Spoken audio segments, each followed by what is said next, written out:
এখানকার কৃষকরা এবং এমনও আশঙ্কা করা যাচ্ছে যে আশপাশের যে এখন আমন মৌসুম চলছে, যেখানে ধানের জমিগুলো আছে সেই জমিগুলো আস্তে আস্তে পেয়ারার চাষের দিকে চলে যাচ্ছে, কারণ এখানে পানির স্বল্পতা আছে। এই জমিগুলো অন্যান্য এলাকার তুলনায় খানিকটা উঁচু, আমনেও সেচ দিয়ে করতে হয়, যদিও আমন বৃষ্টি নির্ভর ফসল। এই সমস্ত অনেকগুলো কারণে এলাকার চাষিরা হয়তো এদিকে একটা সময় গিয়ে হয়তো পেয়ারা বা অন্যান্য ফসলের দিকে চলে যাবে। যাই হোক, আজকে আমাদের বিষয় সেটি না, আমরা আপনাদেরকে নিয়ে আসছি তার খামারে, পরিচয় করাবো তার সাথে এবং তার চাষবাস সম্পর্কে জানবো। চলুন আমার সাথে।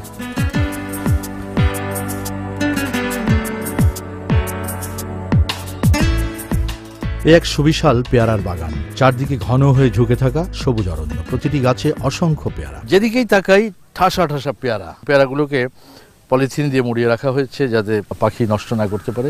এটাকে একেবারেই একটা বাণিজ্যিক বাগান বলা যেতে পারে। দর্শক, খুবই আশান্বিত হওয়ার মতো না বিষয়গুলো যে আমাদের দেশের তরুণরা তাদের বেকারত্ব গুছিয়েছে কৃষির সাথে সম্পৃক্ত হয়ে। এবং এটা যে কত বড় একটা কাজ, এই যে পোলট্রি শিল্পের সাথে, তারপরে এই জাতীয় ফসল, হাই ভ্যালু ক্রপ, ডেইরির সাথে যুক্ত হয়েছে, না ড্রাগন ফ্রুটসের সাথে যুক্ত হয়েছে, নতুন নতুন ফসলগুলো, ফলগুলো তাদের হাত দিয়ে আসলে এক তরুণের কাছ থেকে আরেক তরুণের কাছে যাচ্ছে। বাংলাদেশে প্রথম আমরাই দেখিয়েছিলাম কাজি পেয়ারার চাষ। বাড়ির ঘরে ঘরে ছাদের উপরে প্রচুর কাজি পেয়ারার বাগান হয়েছিল সারা দেশ জুড়ে। এগুলো ডিজেনারেট হয়ে কাজি পেয়ারা নষ্ট হয়ে গেছে। কোনো তরুণ উদ্যোক্তার হাত ধরে আবার এদেশে আসছে হচ্ছে থাই পেয়ারা, সেগুলো এখন প্রসারিত হচ্ছে। এর স্থলে হয়তো আবার অন্য একটা সময় অন্য একটা পেয়ারার জাত আসবে।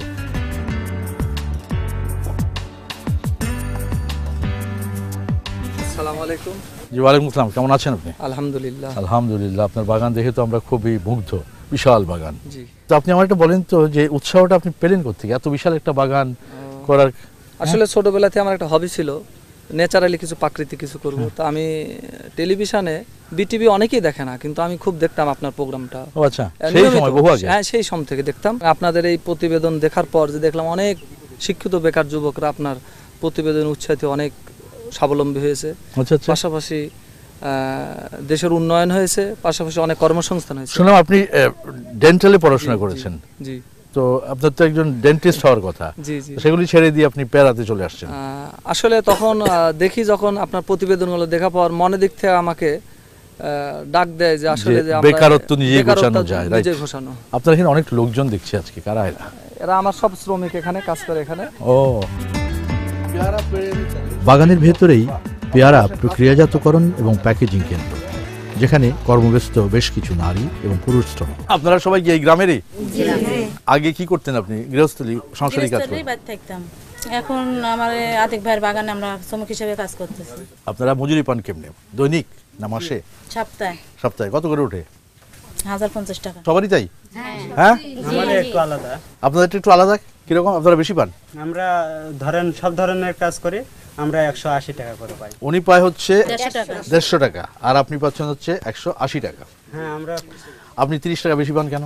আমরা এখানে ধরেন সব ধরনের কাজ করি, কোবানের থেকে শুরু করে ওষুধ স্প্রে যত যা আছে। আর ওনারা? আর এদের শুধু টেপলার করা।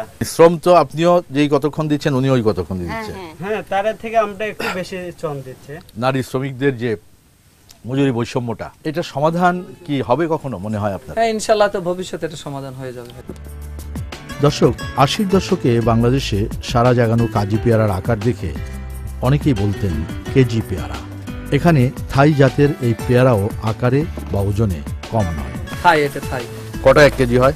এটা দুইটাই 1 কেজি হয়, অনেক সময় দুইটা 1 কেজির বেশিও হয়।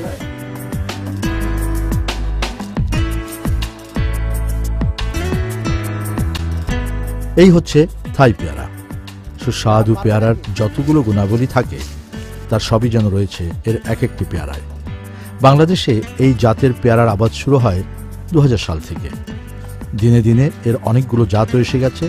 এই বাগানে থাই পেয়ারার যে জাতটি আবাদ করা হচ্ছে সেটির নাম থাই 3। খামারিদের বিবেচনায় পরিকল্পিতভাবে আবাদ করলে এই জাতটি সবচেয়ে লাভজনক।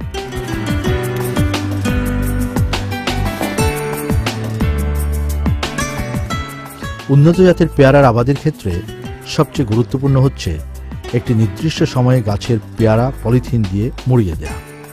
এখানে পেয়ারার বাগানে নারী শ্রমিকরা এই কাজে রীতিমতো প্রশিক্ষিত হয়ে উঠেছেন।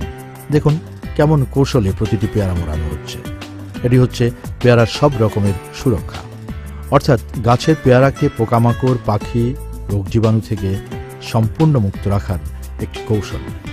বলা যায় পলিথিনে না মোড়ালে বাগানের একটি পেয়ারাও রক্ষা করা সম্ভব হবে না, যে কারণে এই উন্নত জাতের পেয়ারা উৎপাদনের ক্ষেত্রে এটি এখন অপরিহার্য একটি কাজ।